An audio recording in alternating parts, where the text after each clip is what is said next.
ነው ሃይማኖቴ ይህ ነው የኔ እምነት አልሐምዱሊላህ ሀዩን ላይሙት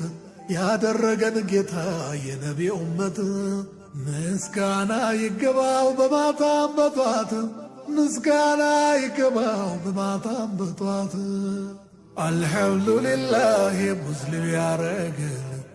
የህይወት መመሪያ ቁርአን የሰጠን አልሐምዱሊላህ ሙስሊም ያረገን የህይወት መመሪያ ቁርአን የሰጠን ሐቅ ጠላት አለው የማይሆንለት ያኔ ለነብዩ የማይተኛለት ገውረስ የሚባል ሰው ነበረ ጠላት ነብዩን ለመግደል መጥቶ በድንገት